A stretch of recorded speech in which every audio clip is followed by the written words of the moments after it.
Welcome back, writers, to another episode of the Inspired Writer Collective podcast. I'm your host today, Elizabeth, and I am joined by Jared Glenn. Jared has been a guest with us before. If you go back to episode 86 back in September of last year, Stephanie did an interview with him about the writing process, and today we're going to be talking about detaching from your story. So this is something, Jared, you've been involved with us since it was probably around the time we had our first virtual writing retreat in July of last year. And since then, you've been showing up to our virtual writing retreats, and we have a weekly writing time that you're a part of and a regular attendee of. And it was during one of these weekly writing times where I don't remember exactly how it came up, but we started talking about, that fear that people have when they go to publish their stories.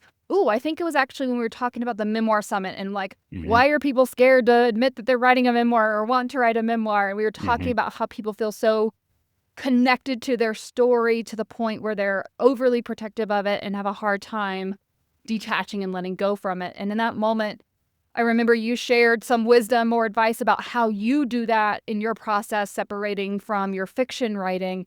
And then I immediately said, we need to do a podcast episode about that, especially in the lead up to me publishing my memoir this summer, Lonely Girl, because it's such a relevant discussion before you hit publish of, you're going to start to then receive feedback or even before you hit publish, if you use beta readers, you're going to get feedback from readers, and there is sort of a healthy level of detachment you need to have from your story. So take that and run with it. Where do we want to go with this? Well, first of all, thank you for having me back again. I always love talking about writing in general and talking about it with you. Um, I didn't realize it was a skill that I had until I encountered plenty of writers who struggle with it. I think maybe one in part because I got my start in theater before writing prose, but also just there is a sense of, in particular with memoir, but in stories in general, we become so attached to them, and that's not a bad thing. You have to really care about a story to write it to completion.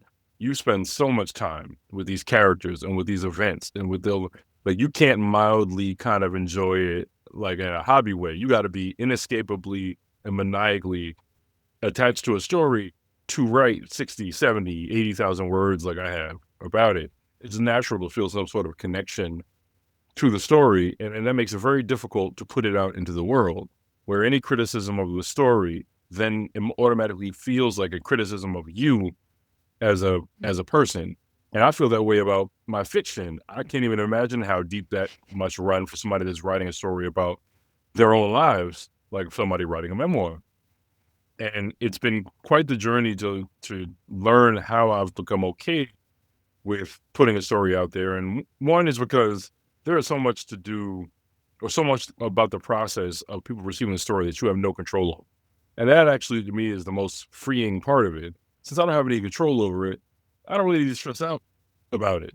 I put a story out into the world, and how people receive it is how they're going to receive it. And the fact that I don't have any control over it and can do nothing about that makes it a little easier for me to detach. And the other part of it is understanding that people are only receiving your story through the lens of their own story. And for every person that, the negativity is always louder than the positivity. For anyone out there that might not resonate with your story, it's not about the story. It's about them and who they are when they encounter your story. The same way someone might deeply resonate with your story because of who they are and where they are in their lives when they consume it. So it's become such a critical component of the process to be prepared to put a story out into the world and be okay with it not belonging to you anymore. And the reason why I say I think I got used to it in theater is because writing plays, you write a play, you give it out into the world. When you sit down in the audience for that first performance, that first read, you realize you have no control over what's happening. It's happening live and in living color, and you can't edit it. You can't do anything about it. It's just going to be whatever the actors make it. And that was great practice for what I ended up experiencing in prose. So I think it's a valuable step to do. It's very difficult to do. I'm not going to pretend that it's an easy thing to do, but for one's own peace of mind, learning how to let go of a story and allow it to belong to the audience or to the reader who is holding on to it in that moment is a huge step, not just in fiction, but for a memoir, in a way of kind of freeing yourself of the shackles of the story that you need to write so badly in the first place. Allow it to do what it needs to do to whoever needs to receive it. Yeah, and I recall Elizabeth Gilbert talking about this in the ways that people would respond to her best-selling memoir, Eat, Pray, Love. Mhm. And she wrote in some other thing I read of hers, reflecting back on that experience and like the long lines of people who would come to like her book signings and want her to sign, their copies. And she had a couple of women reflect to her that, oh, because of what you went through, I was able to get out of my domestically violent, marriage. And she's like, what? Like, because her marriage that she leaves in that book is not, there's no domestic violence. It's simply like they just were growing apart, going different directions. But she realized that that reader was taking what they needed to, whatever support or justification they needed to get out of their difficult situation, putting their own lens, as you described, on it of, oh yeah, this is exactly what she did. It's relating to my situation, and it just gets cloudy as to what's your story, what's my story, especially if a memoir is written well, where you hope that the reader is simply seeing facets of their own life as they're reading your experience. And that's so true, Jared, that like you really have to recognize and separate from the fact that once it's in readers' hands, it's they're not even reading the same story that you wrote. Yeah.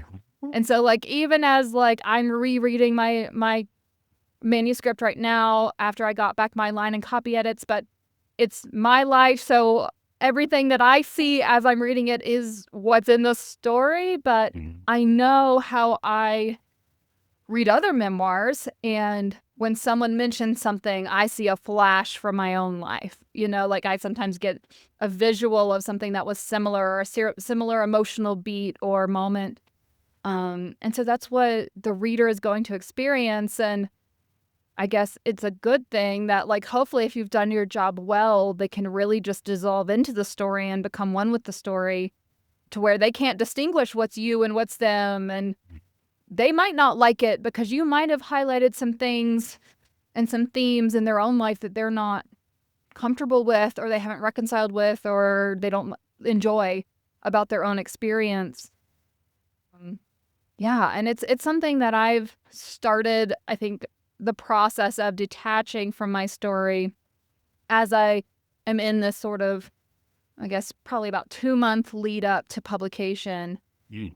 I've already gone through the beta reader step, which I think is most writers' first foray into really figuring out how to parcel through some of the feedback and what to take and leave.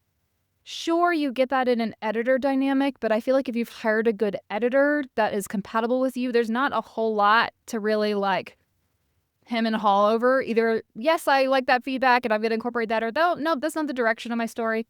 But once I got to like beta reader feedback, it was a little bit more like I had to get in their heads a little bit more, right? And Mhm. think like, okay, I'm noticing that this person read the book in small spurts and is largely telling me that they're like not really happy with like how I went about, writing the book. They want to see more of this here and less of this here and this here and that there. But overall, I'm seeing a lot of discontent.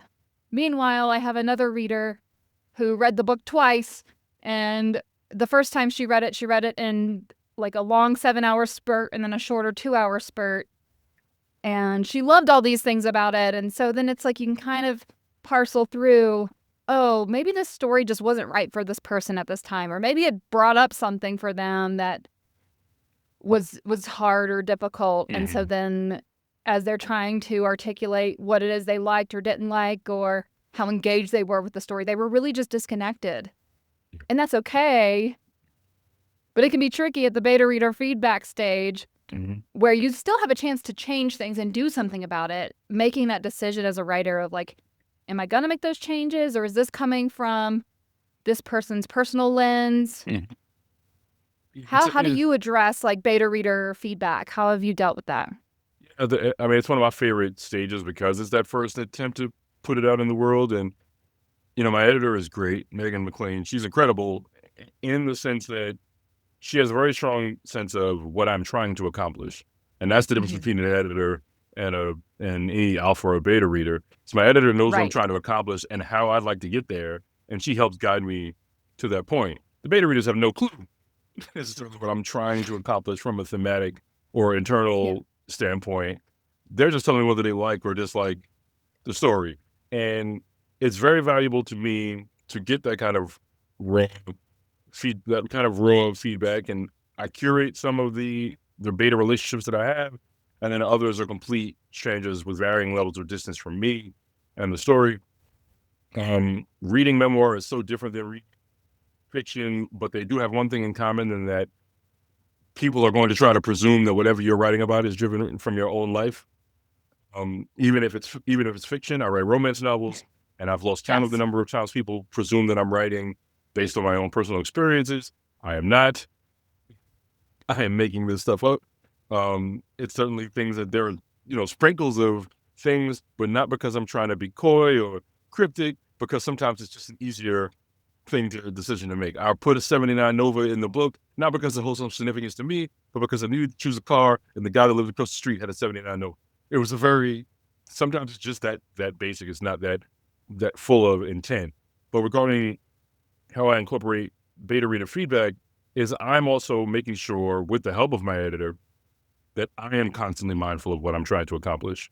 And that sometimes reading, receiving the feedback from a beta reader has to always be put through that filter of, does this feedback get me closer to the goal of what I'm trying to accomplish? Because if you're not careful, you're going to start trying to edit your book to please this one reader, that, to try to please the 1 star or 2 star, so they can turn it into a 5 star, when that's not the goal and should never be the goal of any of your work. Does this stay true to my vision, to what it is that I want to do? And you kind of got to, and I know I say this, and it's going to sound a lot easier said than done, you got to kind of be okay with being disliked. Because it's not that there's never been somebody giving you feedback that's helping you improve the book. That's the book just not being for somebody, as you said. And memoir is even more sensitive to that because it's so particular about a person's life, that depending on how I love reading memoirs about people I have nothing in common with, because I like Mhm. reading about lives that I don't connect with. I'm looking forward to your memoir because of how different we are as human beings, where I'm like, man, I can't wait to check this out. But some people are seeking out memoirs, full books that they relate to directly. They're looking for messages. That might not be, could I be a great beta reader as an objective observer? Possibly. But if I was looking for a book that was like, oh, I want something that's like my own life, this was disappointing. Well, what was I expecting? We're not that alike. I'm not gonna be seeking that out. So you have to divorce what you're trying to intend for your book from what this reader might be seeking from your book.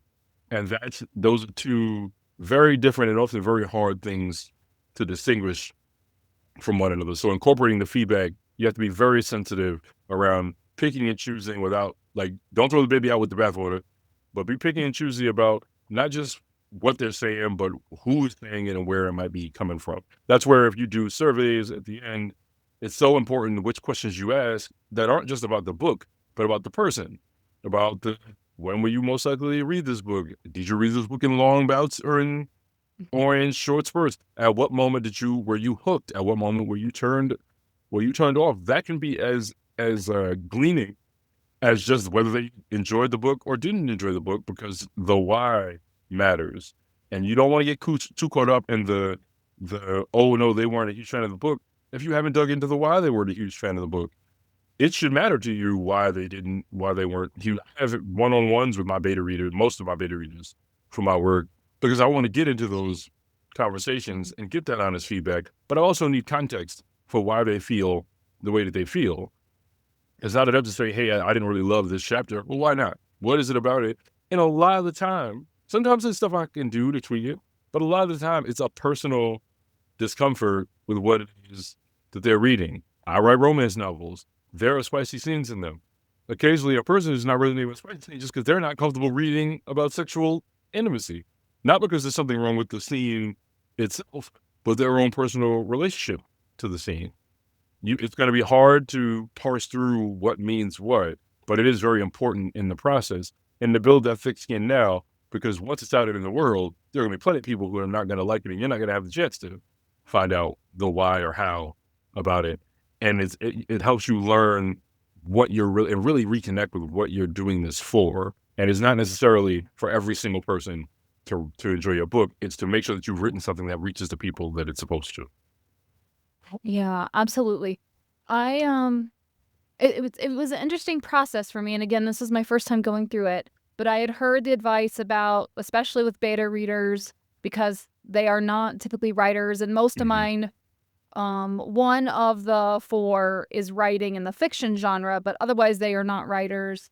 Um, and so I knew that I was looking for like trends in their feedback, right? So if several people are highlighting an issue with something, or like noting a particularly slow pacing, or not understanding a certain dynamic, or Mhm. a particular theme is coming up as like not really resonating with people, then I know to look at those sort of things.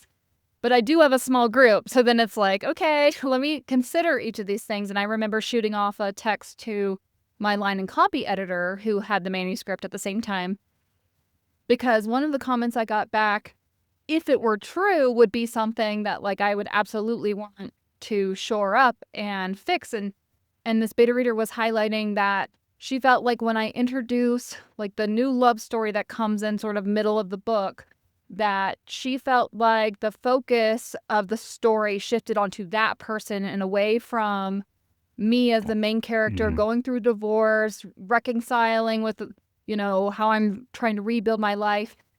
And so if that were true, and if that was something that others were seeing too, it was absolutely something I would want to fix, right? Mhm. Like I want to make sure that I haven't inadvertently put a spotlight on a supporting character where the focus needs to ultimately stay on me as the main character and how I'm growing and developing through this lens and through this relationship, as sort of the platform that I'm experiencing growth and recognizing my flaws and trying to do things differently this time around. And so I shot off a text to my editor at the time, and I was like, "Hey, here's what I'm getting back as feedback. Please like look into this. If you notice this as you go through, let me know, because it would be something I'd want to fix." And she was like, "Okay, well, I've already read it through once and I didn't notice that at all. But, on my other read throughs through it, I'll definitely check." And then later she got back to me and she was like, "No, it's amazing. Like, these are the parts of the book where I feel like you do such a good job of highlighting how this relationship is bringing up stuff that's making you think of your past relationship, and how you're then having to deal and process that past situation, recognizing it that, like, even though it's this new dynamic that's triggering this, it belongs in the past, and you're making sure that you're not attributing it to this new person." And so, yeah, it's interesting because I went into this beta reader phase thinking that I would glean more information about edits that I needed to make than I did. I have Mhm. essentially not opted to change anything about the book based off of my beta reader feedback. Um, Mhm. but what has been so helpful for me in going through this step, and why I would still encourage everyone to do this step, is it has helped open my eyes to the wide range of experiences that people could have with this book. And I think that not only did that force me, like you indicated, Jared, earlier, to like feel more confident and more grounded and like, okay, you feel that way, but this is the story that I want to tell, and I fully, wholeheartedly believe in this story. And if it's not for you, it's not for you, and that's okay. So I feel more strongly confident in my story and how I've chosen to tell it because of the beta reader feedback. And it's helped me sort of, I think, prepare in a way for some of the, broad, feedback I could receive once the book is published. Yeah, it's such an interesting. I love hearing you talk about the memoir process because of how different it is from the what I do, and it always reminds me of the reasons why I'll never write. Well, like we never write a memoir. 'Cause I love them, but I'm like, this is the kind of thing. Like when you're receiving feedback about how things go. On the one hand, I'm used to like the peril of like they have to change something, and I have so many options for what I can change.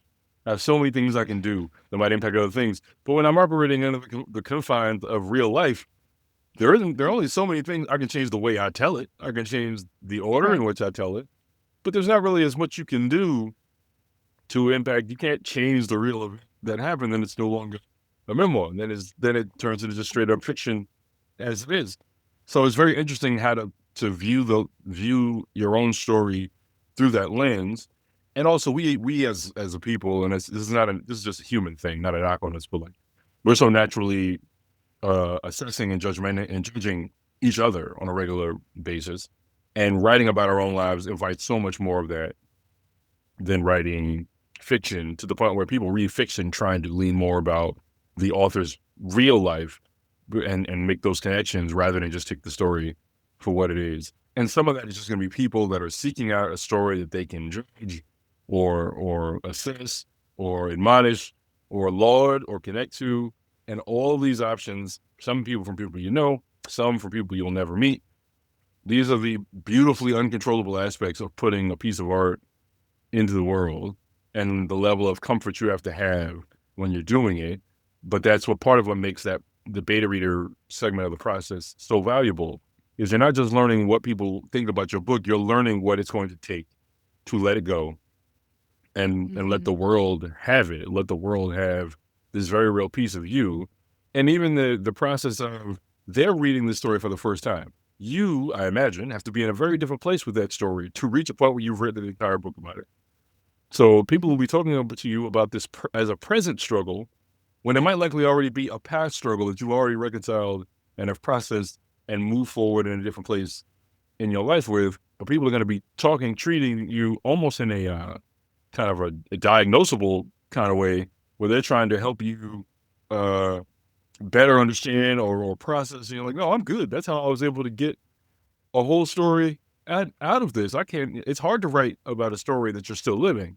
It's hard to write objectively about something that you're still impacting you in a very real way. Not that this can't be done, but it's very hard. So I think you're learning as much about you as you are about the thing that you created and how people relate to it. So some of the information you're going to get from the beta reader step is as much about, okay, this is how what I need to do for myself to bring me peace of mind to allow this to go out into the world. Because once you hit publish, that wave of emotions is inevitable, and they're not all going to be sunshine and rainbows. Some of it's going to be real, like, oh no, people are reading it, and how long is it going to take them to get to that part or that scene? Well, this thing that I'm worried somebody's going to judge me for, that I lived through, how is it going to? My Substack is nonfiction, and even when I write about intimacy, I think the same thing. I'm like, ooh, I'm writing about something that really happened, and somebody's going to read that and be like, damn, that's who Jared is, because they're going to try to siphon you into this small lens of who you are and make this one event everything that is your being. So it's such a very interesting part of learning, not just to let go of the story that you created, but how you see yourself in that story is something you also get to kind of free yourself of and define yourself in, like, for yourself. Otherwise, one of my favorite quotes by O.G. Lord and I'm paraphrasing, but about if you let people define you for you, then you'll be eaten up by their expectations for you, and eaten alive. And it's something I remind myself of often, about charting my own path and making sure I'm telling the story that I want to tell and connected to my intention. And I think it's even more relevant in memoir, because people are opening it up, knowing it's a real story, knowing it's about the person that they're reading about it, like reading it from, and in some cases, looking for ways to either gain insight from this or live in judgment of this. And the fact that you have no control over which one it is something that is a learned habit of how to reconcile and not take it as a personal affront to who you are, who Elizabeth is as a person, because they don't have access to you as a person. They have access to this book. Right. And it's something I try to remind memoir writers about, because there is a lot of trepidation, especially when you first start doing your memoir project and you're writing that initial draft or your first set of revisions. And at this point, I mean, I'm 3.5 years into this. So sure, at some point I was a little bit nervous about how the world might judge my abortion story, because I got pregnant in high school and had an abortion. And at this point, Mhm. I don't care. I mean, I'm so disconnected. It's an important like narrative plot point because there's a lot of comparing and contrasting between the pregnancy with my daughter versus that initial one, Mhm. and so it's relevant for the story. But like otherwise, I no longer hold attachments to it or fear judgment like I did when I was living through it or when I was writing about it initially for this book. And two, the other piece that happens is after you're done writing about like the present timeline. So my book ends probably about 2 years ago from where we are now. So Mhm. I've had 2 more years of personal development, growth, life changes. I mean, my life, I know I'm already past the inciting incident of my next book. Like I know Mhm. that. So like I'm already in book 2 somewhere. I'm No. nowhere near the end of it yet. I don't know how it turns out, but I know I'm into the next storyline already. And I while I still recognize the woman I wrote about in this story, I absolutely am not her anymore. There's so many ways in which I've changed and developed, and my relationships with different people who feature in the book have shifted and changed to where the depiction of those relationships that's in the memoir is not an accurate depiction of those relationships today. Mhm. So luckily enough has changed that just naturally I don't feel like criticism of my choices that I made that I talk about in the book would reflect on me as the person I am today. Mhm. And I think it's good if we as memoir writers can get to that point. And I think it almost then probably puts us in a similar category with you guys that write fiction by that point, because now it's simply a story and there's a character, and sure, that character's me and I pulled from lived experience, but like there's a disconnect that I think would be similar to the love you have for the characters that you create and put into your fiction book. And sure, there's an attachment there because it's your story, and you know these people most intimately because you created them, or I know this person most intimately because I was her. Mhm. But there's still that same like level of, I think, a similar level of detachment of like, but that's not me. That's not today me, at least. Mhm. Yeah, and I think in that sense, it might be even more difficult in fiction because in memoir, you know it's you, that's not you in the present. In fiction, you're constantly having to make sure people are aware that that's not you at all. Like that's not, Ever. like, there's no version of me that, at least in my style of writing. Some fiction writers are self-insert writers. I am most certainly not. It's I enjoy creating things from scratch, and for people who aren't creators by nature or by trade, it's hard to imagine that you could just make things up out of nowhere, like that these worlds of the Lord of the Rings or the Harry Potters or whatever just come out of people.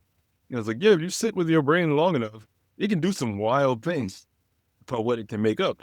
So I love that it is completely made up. And one of the more frustrating things for people who are readers of my work and are not, I talk about this stuff with fellow writers, but when it comes to with readers, I don't discuss a lot of themes or symbolism or metaphor or anything about my work because of where those questions tend to come from.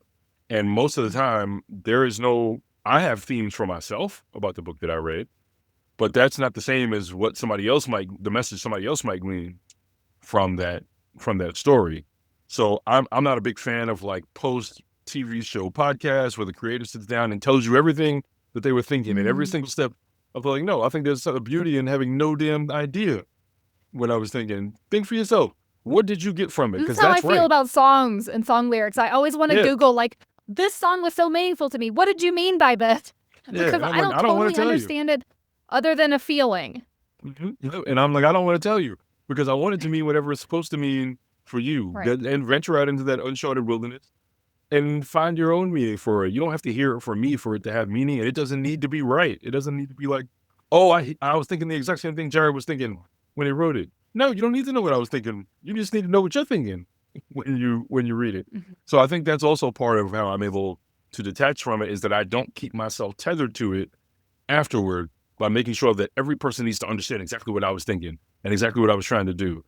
I'm going to be misunderstood. I'm already, as an artist, already misunderstood. I am a straight, black, masculine presenting romance author. I'm coming in from a very distinct place of most people are not going to get what it is that I'm trying to do or where I'm coming from, because there ain't many people like me in that space, especially writing like poetic realism with spicy intimacy and dominant female characters, or like strong female characters.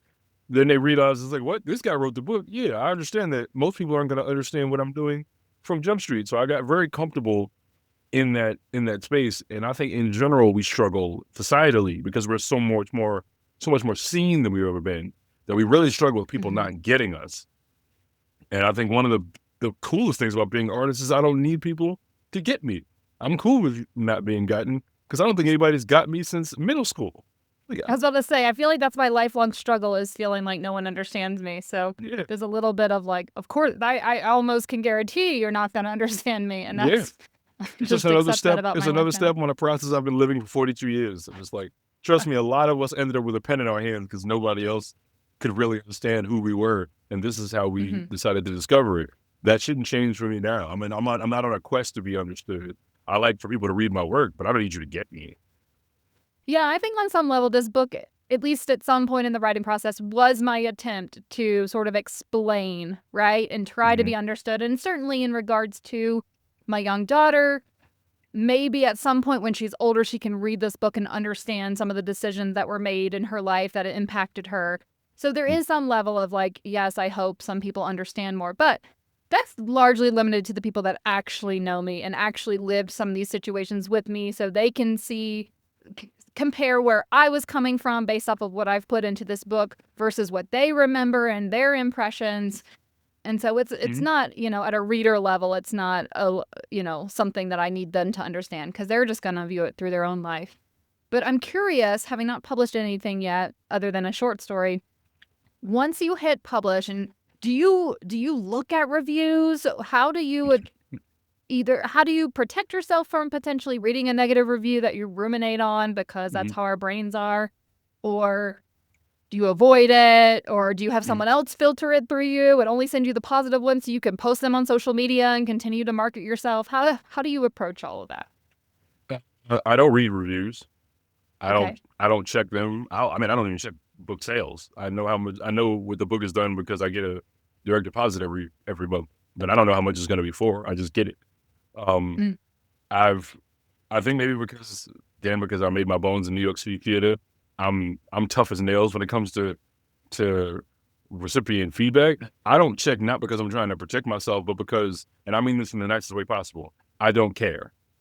And I know Mm. that sounds like a bit like a bad, like a 4-letter word to people to No, say but you your don't job care. as a writer is Yeah, done. it's So done. I, I'm I like, get that. I've Yeah. moved on. I write the Mm-hmm. story so that I can then write the next story. By the time somebody Mm-hmm. is judging and assessing this one, I promise you, I'm 30,000 words deep into the next one. I'm not looking for.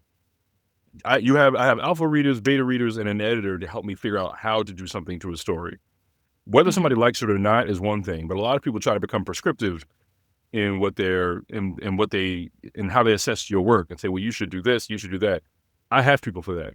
I don't go. So the only thing I'd be getting from a review is whether somebody liked it or not. And since I'm not writing it for that particular person, if they have five, it's 5 stars. Excellent, thank you, I appreciate it. If it's 1 star, cool, much respect, thanks for taking the time. But neither of them is impacting what I'm doing, what I'm deciding to do next, or how I'm going to approach it. But I also don't treat it as I think the reviews might matter more for people who are their goal is to be a commercial success with their writing. Right. That's something that I'm concerned about. I'm thankful that I've made money from my writing, but it's not the goal. The goal of me writing a story is to finish the story. And Mm-hmm. once it's gone out, that goal is done. I've moved on to the next goal is to write the next story. So I Mm-hmm. know it might sound snooty or like off putting or whatever, but I think there's an incredible amount of power in not caring about what most people walk around all day and they're like, oh, they take pride in not caring what people think. But if a writer says they don't care what people think, it's like, what do you mean you don't care what reviews? Because they want you to care about their opinion. I appreciate that people have it. I appreciate that people read the book. It does not impact how I move through the world Mm-hmm. with my next story. And people can feel about that however they want to. I feel the same way about that feeling as I do about the review of the book. I've done what I needed to do to put the best possible product that I can out there for that moment in my life. My goal is for my first book to be my worst book, and I'm going to keep writing until I can't hold up a pen anymore. And hopefully, the last thing I write will be the best thing that I write. But I grow and develop and change just like any person does. I wrote my first book 3 years ago. It does not benefit me to look back and be like, oh, let me check out these reviews on people had on something that I wrote and when I was in a place that I don't even remember who I was at the time. I don't even read my book after, like, trying to find excerpts and stuff like that. I don't even read it after it's published. They're both behind me on the shelf, and I haven't opened them.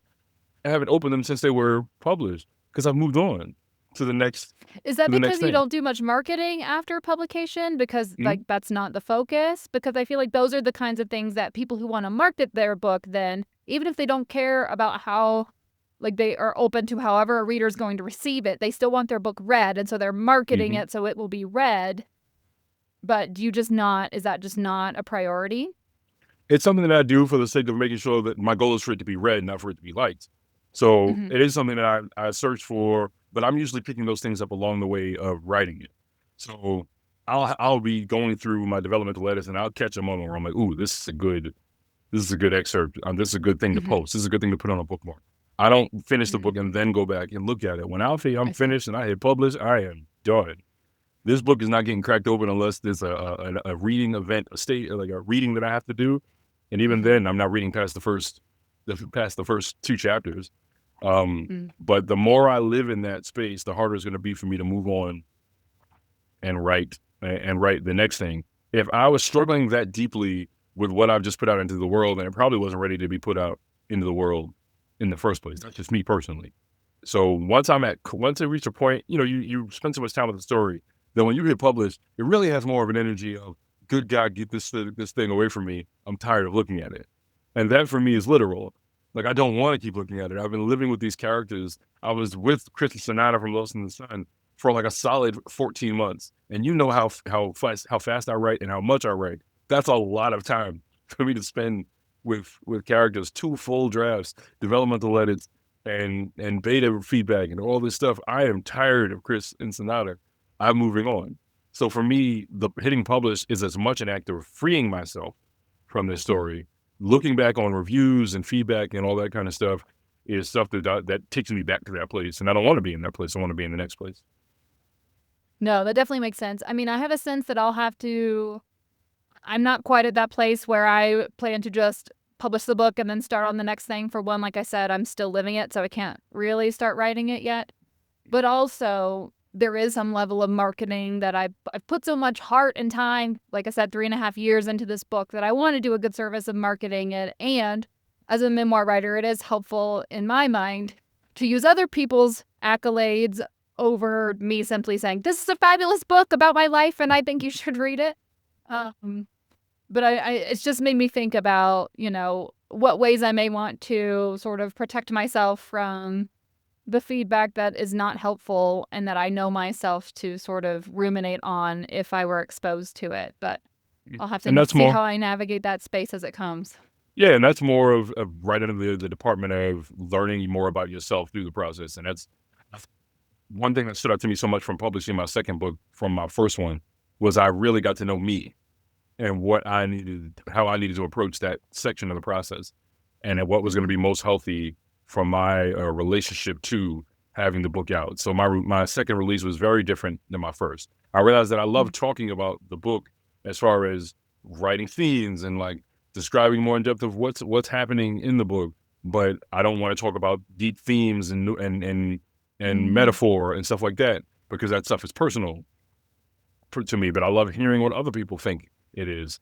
Um, so I learning myself from the first one when I was just kind of going in blind. I didn't know anyone who had published a book personally except for my friend Amber Ray, and she published a memoir. So I didn't know anyone personally that could talk to me about this experience, and I had never done that. I had made written fiction for a live performance, but that had been film, but that had been done already. So that first one was really a learning experience to assess. Oh, some of it didn't feel great, and it was because I was exposing myself to things that weren't like the first book. I was glancing at the marketplace thing to see how many Mm-hmm. copies were selling, and I was like, "This is not helping me. This is not because automatically for the second one, I'm like, well, what if it's not as good as the first one? What if it doesn't sell as many as the first one? What if it isn't reviewed as strongly? What if it's too different? What if people are looking for something like the first one and the second one is nothing like that? And that the more I start thinking about this book is being written by one person. This is not a community event. I'm not inviting a whole bunch of people to help me. Right? I'm not crowdsourcing a novel. So as much as everybody wants to have community and feedback around, I'm like, yeah, but the actual creation process has got to be me and me alone until it's time for an editor and data feedback and all that. And I had to remind myself, like, this is what I need. I need to be in isolation when it's time to hit publish, and remind myself that, like, I created this by myself with the help of very supportive and select people. This is not a crowdsourced story. It's very important that I stay connected to not letting those people who might have some issue with the last story impact the way that I write the next story. Because one thing I do know about me is the more people that get involved in my process, the worse my writing is going to be. Mm-hmm.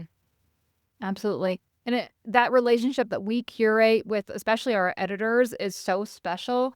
And yeah, it's not everyone that gets to get to that level of say or feedback in our work, that we would really take, to heart that deeply. So I think that's a beautiful point to make as we wrap up this episode.